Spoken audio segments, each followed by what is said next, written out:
Hello, good morning YouTube family. कशा आहात सर्वजण? मजेत ना? मजेत राहा, मस्त राहा. आणि आज होता गुरुवार आणि गुरुवार माझा उपवास असतो आणि मी रात्री साबुदाणा भिजत घालायला विसरले होते आणि साबुदाणाही थोडा होता, तोही आणायला मी रात्री विसरले होते. आणि एकीकडे पाणी पण भरायचं काम चालू होतं माझं. सकाळी सकाळी आमच्याकडे 8 वाजता पाणी येतं आणि 8 वाजता पाणी आलं होतं. त्याच्यानंतर माझे भरपूर कामं चालू होते. नंतर लक्षात आलं की साबुदाणा पण भिजत घालायचा आहे.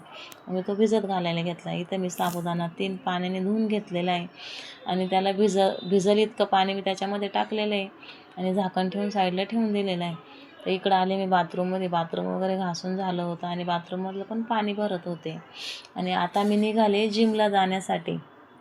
तर जिम काय माझ्या घरापासून जास्त लांब नाही आहे, फक्त 2 मिनटाच्या अंतरावर जिम आहे. चालत गेलं तरी 2 मिनटाच्या अंतरावर, गाडीवर गेलं तरी लगेच पोचतं तिथं.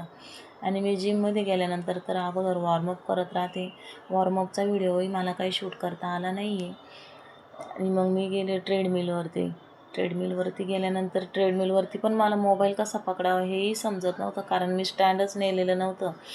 स्टँड न नेल्यामुळं मला मोबाईल आणि कॅमेरा कसा पकडावा तेच मला समजत नव्हतं. आणि ट्रेडमिल हे 20 मिनटाचं करायचं राहतं, पण माझ्याकडून 20 मिनटाचं ट्रेडमिल होत नाही, कारण माझं बाळ छोटं आहे घरी. मला लवकर यावं लागतं आणि त्यातल्या त्यात वर्कआउट पण करायचा असतो.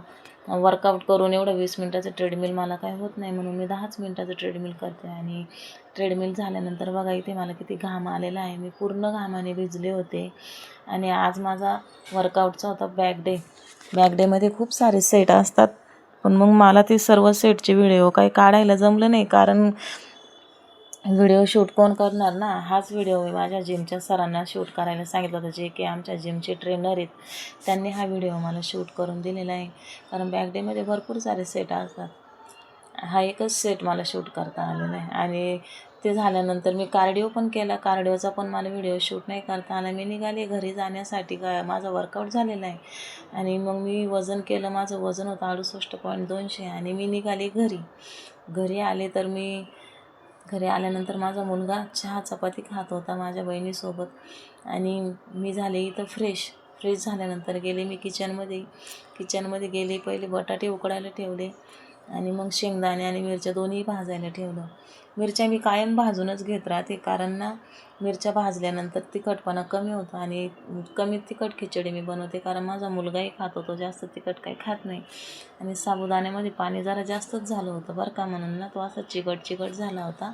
आणि शेंगदाणे पण मी कमीच वापरले, त्याच्यामुळे तो असा पांढरा शुभ्र दिसतोय, म्हणजे अजून परतलेला पण नाही येतो. आणि बटाटे पण उकडून झाल्यानंतर खिचडी टाकली, परतून घेतली आणि देवाला पण नैवेद्य ठेवून झालेला आहे. देवाला नैवेद्य ठेवल्यानंतर मिस्टरांनाही खिचडी खायला दिली, मुलालाही दिली आणि मीही घेतली खिचडी खायला. तर या सर्वजण खिचडी खायला. Bye bye.